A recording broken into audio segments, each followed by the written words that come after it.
So we've come up with the first few steps to start a business legally. Now we're going to take the next steps and actually start what would be considered an online store. And an online store is just a simple way to think through a very basic business. This falls under the gig economy, or it could be a sole proprietorship. So we came up with some of the steps for building an online store. In one of our earlier videos, we talked about how to pick a business name. What does that mean and how do we go about it? What are some of the legal ramifications? We then went through some other actual tasks you have to do to set up your business legally. That could be defining it as a sole proprietorship, an LLC, a corporation. And in those cases, that really does differentiate your next few steps, because if you're a sole proprietor, you're going to use your social security number to set up these stores for tax reasons. If you're an LLC, you need to wait for that to be fully filed for you to get what is called an IEN number. That is your business having a tax number. If you need any help doing that, go back to my other video. I'll link it right here. Finally, we went over a little bit about an email and domain. The one thing I want to add to this is email. I have always thought, and I bought thousands of domain names for my clients, that you need to have an email that is sort of outside your company domain name. Because if you somehow lose or don't pay for your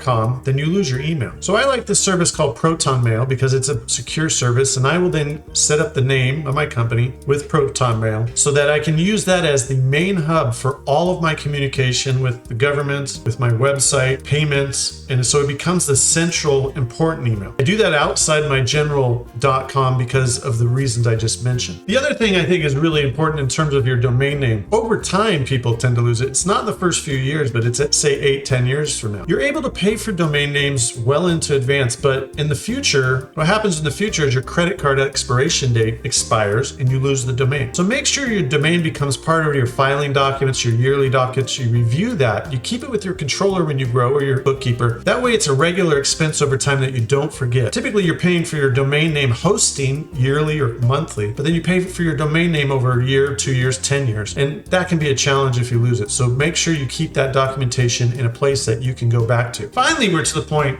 where we can accept some money. And that's really where a business starts to be a real business. So to get to this point, you will definitely have your domain, you have your name, and you definitely have decided whether you're going to be a sole proprietorship or you're going to be a LLC. And during this process, that will define kind of where you're going to go. And you shouldn't set up these items until you have completed that. Now, you're going to want to take money for whatever you're doing. If you're selling a service or a product, you'll want money. You'll need a bank account along the way, and you can get a business bank account. It'll cost you more than a personal bank account, but there's reasons you should do that. Talk to your bank. That then will tie into the other things. And so I think it's really simple to just go ahead and look at a few of these ideas so that you can get started right away. So first is using a service like PayPal. There's a lot of them out there nowadays, PayPal, Stripe. You could use QuickBooks, things like that. But why do you want to have that? It becomes a pretty frictionless transfer of money. And so if you're selling a product, you can charge it straight into PayPal. PayPal will plug into a lot of third-party products like a website, e-commerce shop, or a third-party vendor that does dropship. The other thing that's important when you're a business owner, you have to invoice people. And one of the quick ways to invoice people safely and securely is just to go ahead and use their invoice function. So if I'm a consultant and I've charged $150 for an hour of work, I'm going to send out an email right here and say, hey, let's go ahead and get this paid so I can keep working for you. So that's a great place for it to happen. PayPal can let you use that money back and forth within PayPal, and you could pay expenses through PayPal, but you'll probably want to keep your books in such a manner that you're downloading those transactions to your QuickBooks, to your accounting program, or if you're just doing it in the old general ledger manner. And so once you kind of have this money situation figured out, however you're going to get your revenue, you're kind of ready to do the next few steps. And in the next few steps, we're going to have some examples about how you can set up a business pretty quickly. I actually did all of this in about an hour. I set up a PayPal account, I set up my email, I set up my domain name, and then I went ahead and set up a store. In this case, I set up what is considered an on-demand store. And an on-demand store is really cool. There's a couple of them out there nowadays. It used to be what is called affiliate marketing. It's now come into this world of drop shipping. What it really helps you with is preventing the need for a lot of capital to start your business. The other video we have about business talks about the only thing that is true in business is a return on capital. And so when you want to sell a product, we'll say a t-shirt, because I'll have an example here of a t-shirt. We have to buy the shirt, right? How much does the red shirt cost? How much do the inks cost? How much does it cost to have the machinery to print the shirt? And so it used to be that to be a print screener and make t-shirts, you'd have to invest in a number of things. And it wouldn't be really expensive. Let's just say you spent $5,000 for the machine, the inks, and you're ready to go. Now you can print your first shirt. Those become fixed costs, and it's a big upfront investment in capital. The on-demand stores are a third-party store, and you simply take a proceed of it or a variable cost kind of transaction. That means if you set up a shirt and you're going to sell it for $20, the shirt printing company might sell it to you for $12. Therefore, you're making a profit of $8. That $8 is profit. You didn't have to have any fixed costs in there. And so you didn't need the $5,000 to set up the machinery. You just had one order and you made $8. So this is a really simple way to get into business without any capital being put up front. What you may have to do is obviously come up with some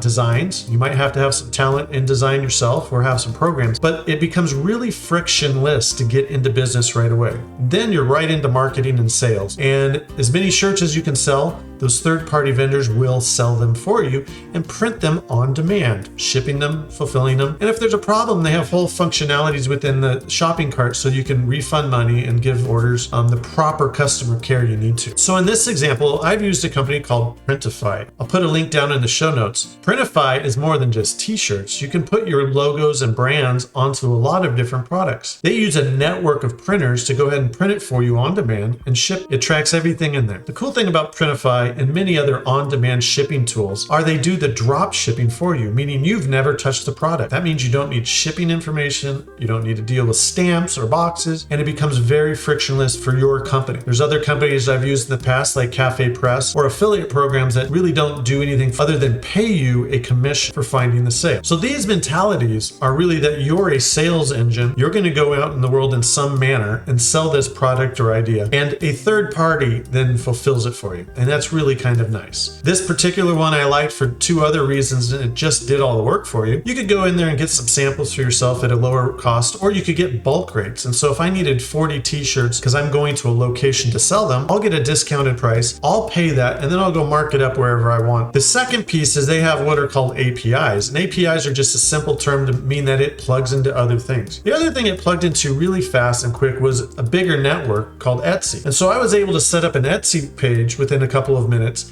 and I connected the two. Now I have a shopping cart and I have an Etsy page. That can be combined with my social media attempts to market, my website, and it becomes a multi-point place to make sales at which I'm literally never seeing the customer. Etsy, like eBay or other engines like Amazon, they don't mind taking some of your money for the service of finding you customers. And so when you think about these bigger engines, you're really getting a customer base or a reach, and hopefully some of your target market is within that reach. For some people, this becomes very lucrative and they don't have to do very much. But in traditional business, you actually have to do a little bit more. And so these types of businesses, you should plan on being a marketing focused, brand focused business that most of your time is now spent finding customers, buying ads, making sure you're putting enough people into your funnel so you can make sales. They do not sell themselves, and don't think that just because you have an Etsy store, somebody will find you on Etsy. It typically doesn't happen that way anymore unless you have a really unique product that has enough internal demand for it, which is why Etsy is a nice addition to just a Printify shop. The Printify shop, you're really going to have to drive people to it. The Etsy shop will have a bigger ecosystem of potential customers. And so to bring this full circle, we've gone through a couple of videos on how to start a business legally. We're now to the point where we've set up those legal requirements that generally are about licensing or taxes. And now you're able to open a virtual store or a third-party store or an on-demand drop shipping store so that you already have the mechanisms of business. 10 years ago, you couldn't do this. You might not have been able to do it very easily 5 years ago. And this change from websites to e-commerce to now these third-party vendors has made it really interesting for businesses to focus on what they're good at, which typically is on the idea side of things. And if you go back to one of my earlier videos about one of the traits you need to start a business, you need drive. Really, the rest of what happens after you get your doors open is drive to continue to work through the challenges of owning any business. Business that grows is not easy.